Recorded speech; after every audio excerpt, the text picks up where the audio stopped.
যে আল্লাহ তাআলা আমাদেরকে এত সুন্দরভাবে সৃষ্টি করেছেন, এত নিয়ামত দিয়েছেন, এবং দিনে 5 ওয়াক্ত নামাজের মাধ্যমে তার কাছে কৃতজ্ঞতা জ্ঞাপন করতে হবে। যদি পারা যায় মাঝে মধ্যে নফল ইবাদত করতে হবে।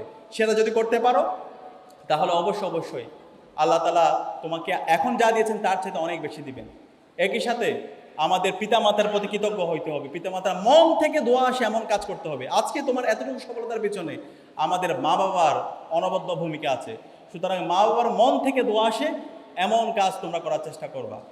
একই সাথে আমাদের কৃতজ্ঞ হইতে হবে আমাদের পাড়া প্রতিবেশীর মধ্যে, আমার যারা প্রতিবেশী আছে তাদের প্রতি আমাদের কৃতজ্ঞ হইতে হবে, তাদের উপকারে পাশে থাকতে হবে, তাদের সুখে দুঃখে অংশীদার হতে হবে। এটা যদি করতে পারো তাহলে তারা মন থেকে যে দোয়া করবে সে দোয়ার মাধ্যমে আল্লাহ তাআলা তোমাকে অনেক সম্মানিত করবে।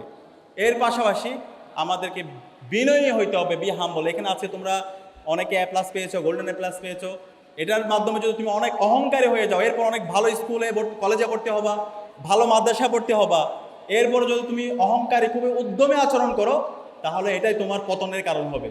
সুতরাং অহংকারী হওয়া যাবে না, বিনয়ী হইতে হবে। পৃথিবীতে যারা সফল হয়েছে প্রত্যেক মানুষের জীবনী পড়ো, তারা দেখবে যে অসম্ভব বিনয়ী ছিল। সুতরাং আমি তোমাদেরকে অনুরোধ করবো বিনয়ী হইতে হবে। কোরআনের মধ্যে আল্লাহ তাআলা বলেছেন আল্লাহর প্রকৃত বান্দা হচ্ছে তারা যারা জমিনের মধ্যে খুবই নম্র সহকারে বিনয়ের সাথে চলাফেরা করে। সুতরাং এই বিনয়ী তোমাদেরকে হওয়ার জন্য আমি অনুরোধ করব। জুলাই বিপ্লবে আমাদের শহীদরা জীবন দিয়েছিল ফ্যাসিবাদী রাষ্ট্রকে বিলোপ করে একটা নতুন রাজনৈতিক সংস্কৃতি বিনির্মাণ করার জন্য। এই রাষ্ট্রকে 55 বছর ধরে রাষ্ট্রের মধ্যে যেই চাঁদাবাজি, টেন্ডারবাজি, রাহাজানি, সন্ত্রাস এবং ফ্যাসিবাদী কাঠামো তৈরি হয়েছে সেটাকে চিরতরে বন্ধ করে দেওয়ার জন্য। তো এই জুলাই বিপ্লব পরবর্তী আমাদের আশা ছিল এই বাংলাদেশ নতুনভাবে ঘুরে দাঁড়াবে, আমরা একটা ইনসাফের বাংলাদেশ বিনির্মাণ করব। কিন্তু আজকে 2 বছর পরে আমরা দেখতে পাচ্ছি আবার এই বাংলাদেশ পুরানো ফেসিবাদের দিকে ফিরে যাচ্ছে। তোমরা জানো বর্তমানে আবার শিক্ষা প্রতিষ্ঠানগুলোকে উত্তপ্ত করার জন্য চেষ্টা করা হচ্ছে। বিশ্ববিদ্যালয়গুলোতে যাদেরকে ভিসি বসানো হচ্ছে তারা একটা ডিপার্টমেন্টের চেয়ারম্যান হওয়ার যোগ্যতা নাই, কিন্তু বিভিন্ন আর্থিক লেনদেনের মাধ্যমে এই অযোগ্য লোকদেরকে আজকে বিশ্ববিদ্যালয়ে ভিসি বানানো হচ্ছে। আবার সেই ক্যাম্পাসগুলোতে গণরুম, গেস্টরুম কালচার তৈরি করার মাধ্যমে শিক্ষার্থীদেরকে দাসের মতো করে ব্যবহার করার জন্য তারা বন্দোবস্ত করছে। আমরা দেখতে পাচ্ছি আজকে যে তোমরা ঢাকা দক্ষিণে আছো, এই ঢাকা দক্ষিণ সিটি কর্পোরেশনের দায়িত্ব হচ্ছে এখানকার নগরের নাগরিকদের সব ধরনের দুর্ভোগগুলোকে দূর করা। কিন্তু যাদেরকে আজকে প্রশাসক বসানো হয়েছে তারা নাগরিকদের অধিকার নিশ্চিত না করে, জনদুর্ভোগ দূর না করে, তারা বিভিন্ন জায়গায় গিয়ে রাষ্ট্রের টাকা ব্যবহার করে, জনগণের টাকা ব্যবহার করে তারা তাদের নির্বাচনী ক্যাম্পেইন করছে। তোমরা কি দেখতে পেয়েছো না? তো এটার জন্য তো জুলাই বিপ্লব হয় না। আজকে সারা দেশের আমাদের যারা ব্যবসায়ীরা আছে তারা হাহাকার করছে।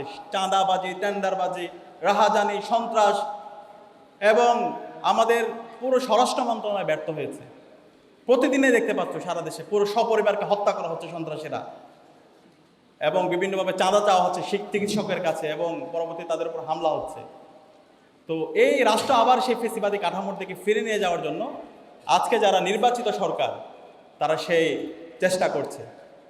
একই সাথে ক্যাম্পাসগুলোতে তোমরা জানো আমরা ডাকসুতে নির্বাচিত হওয়ার পরে আমরা বলেছিলাম এই ক্যাম্পাসগুলোকে আমরা একটা স্বপ্নের ক্যাম্পাস বিনির্মাণ করব। ঢাকা বিশ্ববিদ্যালয়ে গত 11 মাস জুড়ে আমরা যখন কাজ করছিলাম শিক্ষার্থীদের নিরাপত্তার জন্য, একটা স্বপ্নের ক্যাম্পাস বিনির্মাণ করার জন্য, আমার মা বোনদের, আমার বোনদের জন্য একটা নিরাপদ ক্যাম্পাস বিনির্মাণ করার জন্য, এই প্রত্যেকটা জায়গায় বিশ্ববিদ্যালয়ের প্রশাসন বিভিন্ন সিন্ডিকেট তৈরি করে অসহযোগিতা করে তারা শিক্ষার্থীদের অধিকার হরণ করতে চেয়েছিল।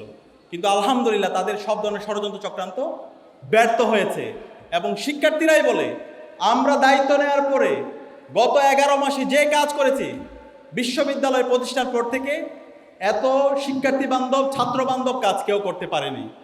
এবং আমরা দায়িত্ব নেওয়ার পরে ক্যাম্পাসের প্রতি ইঞ্চি মাটিকে আমরা নিরাপদ রাখার চেষ্টা করেছি। ক্যাম্পাসের মধ্যে ভায়োলেন্স লেভেল, মারামারি, হানাহানি, চাঁদাবাজি, এই সব কিছুকে আমরা বন্ধ করে দিয়েছি। এবং তোমরা জানো এই বিশ্ববিদ্যালয়ের আমাদের যে মসজিদগুলো আছে সেগুলো কখনো সংস্কার হতে দেওয়া হয় না। আমরা দায়িত্ব নিয়ে ঢাকা বিশ্ববিদ্যালয় কেন্দ্রীয় মসজিদ থেকে শুরু করে বিভিন্ন হলের মসজিদ এবং অন্যান্য ধর্মের যে উপাসনালয়গুলো আছে সেগুলো আমরা সংস্কার করেছি। আমাদের মেডিকেল সেন্টার থেকে শুরু করে নারী শিক্ষার্থীদের জন্য নতুন বাস নিয়ে আসা, তাদের জন্য সিকিউরিটি গেট স্থাপন করা, একই সাথে মাতৃত্বকালীন ছুটি, অসংখ্য কাজ করেছি, সেটা তোমরা দেখতে পারবো। সুতরাং আমরা দেখিয়েছি কিভাবে একটা সমাজ গড়তে হয়, একটা সুন্দর ক্যাম্পাস বিনির্মাণ করতে হয়। তো ইনশাআল্লাহ আমাদের এই নেতৃত্ব যখন এই নগর পরিচালনার দায়িত্ব পাবে, ইনশাআল্লাহ এই ঢাকা দক্ষিণকে আমরা একটা চমৎকার স্মার্ট ঢাকা সিটি আমরা বিনির্মাণ করবো ইনশাআল্লাহ। এই ঢাকাতে তোমরা জানো, তোমরা যারা এখানে শিক্ষার্থীরা আছো, তোমাদের জন্য অনেকগুলো খেলার মাঠ আছে, কিন্তু এই খেলার মাঠগুলো আজকে তারা দখল করে ফেলেছে। টেম্পো স্ট্যান্ডে যারা চাঁদাবাজি করে তারা দখল করে ফেলেছে। তোমরা আর খেলাধুলা করতে পারো না। তোমরা যেন পড়াশোনা করতে পারো, তোমাদের জন্য অনেকগুলো লাইব্রেরি আছে, কিন্তু সেই লাইব্রেরিগুলোকে অকার্যকর করে রাখা হয়েছে। তোমরা যদি শারীরিক এবং মানসিকভাবে সুস্থ থাকতে পারো, তোমাদের জন্য কিছু জিমনেশিয়াম আছে সিটি কর্পোরেশনের উদ্যোগে। সেই জিমনেশিয়ামগুলো তারা বিভিন্ন জায়গায় ভাড়া দিয়ে সেগুলোকে অকার্যকর করে রাখছে। একই সাথে এখানে অনেকগুলো পার্ক আছে, সেই পার্কগুলো খুবই অব্যবস্থাপনা, পার্কগুলো নিয়ে তাদের কোনো কাজ নাই। কিন্তু এইটা যদি এখানে ভালো একজন প্রশাসক যদি এখানে থাকে, ভালো একজন যদি নগর পিতা যদি থাকে, যার সঠিক পরিকল্পনা আছে এবং দক্ষ নেতৃত্ব আছে, তাহলে এই প্রত্যেকটা জায়গায় একটা ইকোসিস্টেম সে ডেভেলপ করতে পারবে। এবং এই ঢাকার প্রত্যেকটি জায়গায় ময়লা আবর্জনা বর্জ্য ব্যবস্থাপনার জন্য কোনো সিস্টেম তারা ডেভেলপ করতে পারে না। কিন্তু এই যে পার্শ্ববর্তী দেশ, তারা 15-20 বছরের মধ্যে চমৎকারভাবে এই তাদের শহরগুলোকে নিট অ্যান্ড ক্লিন রাখার জন্য তারা তাদের ইকোসিস্টেম ডেভেলপ করতে পেরেছে। তো তারা পারলে আমরা কেন পারবো না? তারা পেরেছে কেন? তাদের সঠিক পরিকল্পনা ছিল এবং দক্ষ নেতৃত্ব ছিল। আর আমরা গত 55 বছর জুড়ে বারবার একই সার্কেলের মধ্যে আমরা ঘুরছি। তো আলহামদুলিল্লাহ আমরা ডাকসুতে দায়িত্ব নেওয়ার পরে 11 মাসে প্রমাণ করেছি কিভাবে শিক্ষার্থীদের জন্য কাজ করতে হয়। যখন আমরা এই নগরের তোমাদের দোয়া নিয়ে এবং সম্মানিত যারা অভিভাবক আছে তাদের ম্যান্ডেট পেয়ে যখন আমরা এই নগরের সেবা করার সুযোগ পাবো, ইনশাআল্লাহ এই নগরের প্রত্যেকটা সমস্যা আমরা সঠিক পরিকল্পনা এবং দক্ষ নেতৃত্বের মাধ্যমে আমরা সমাধান করতে পারবো ইনশাআল্লাহ। আমরা কথার চেয়ে কাজের মাধ্যমে প্রমাণ করতে চাই ইনশাআল্লাহ। তো এখানে যারা শিক্ষার্থীরা আছো, আমি তোমাদেরকে কয়েকটা অনুরোধ করব। তোমরা যারা উত্তীর্ণ হয়েছো, সামনে তোমাদের লম্বা জার্নি, এই জার্নিতে যদি তোমরা সফল হতে চাও, তোমাদেরকে সব সময় পজিটিভ চিন্তা করতে হবে, মন থেকে বিশ্বাস করতে হবে যে তোমরা পারবা। তোমাদের সামনে বিশ্ববিদ্যালয়ে ভর্তি যুদ্ধ আছে, ইন্টারমিডিয়েট আছে, তারপরে বিশ্ববিদ্যালয় লম্বা জার্নি আছে। এই পুরো সময় জুড়ে তোমরা যদি সফল হতে চাও, সব সময় মন থেকে বিশ্বাস করতে হবে যে তোমরা পারবে। যদি বিশ্বাস করো তাহলে তোমাদের প্রত্যেকটা জায়গায় তোমরা সফল হতে পারবে ইনশাআল্লাহ। 2 নম্বর হচ্ছে কৃতজ্ঞ হইতে হবে আমাদের আল্লাহর প্রতি, আমাদের সৃষ্টিকর্তার প্রতি, যে আল্লাহ তাআলা আমাদেরকে এত সুন্দরভাবে সৃষ্টি করেছেন, এত নিয়ামত দিয়েছেন, এবং দিনে 5 ওয়াক্ত নামাজের মাধ্যমে তার কাছে কৃতজ্ঞতা জ্ঞাপন করতে হবে। যদি পারা যায় মাঝে মধ্যে নফল ইবাদত করতে হবে। সেটা যদি করতে পারো তাহলে অবশ্যই আল্লাহ তাআলা তোমাকে এখন যা দিয়েছেন তার চাইতে অনেক বেশি দিবেন।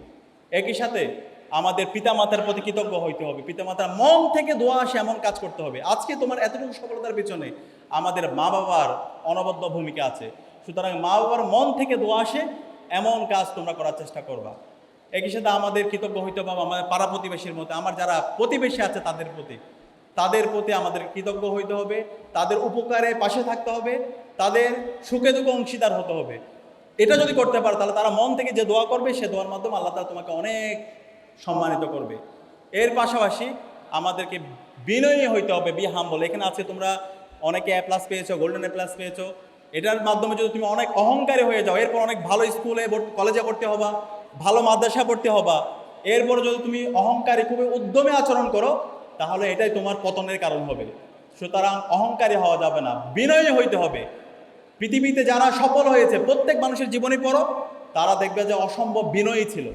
সুতরাং আমি তোমাদেরকে অনুরোধ করবো বিনয়ী হইতে হবে। কোরআনের মধ্যে আল্লাহ তাআলা বলেছেন আল্লাহর প্রকৃত বান্দা হচ্ছে তারা যারা জমিনের মধ্যে খুবই নম্র সহকারে বিনয়ের সাথে চলাফেরা করে। সুতরাং এই বিনয়ী তোমাদেরকে হওয়ার জন্য আমি অনুরোধ করব। এর পাশাপাশি ডিসিপ্লিন থাকতে হবে, কনসিস্টেন্সি থাকতে হবে পড়াশোনার মধ্যে।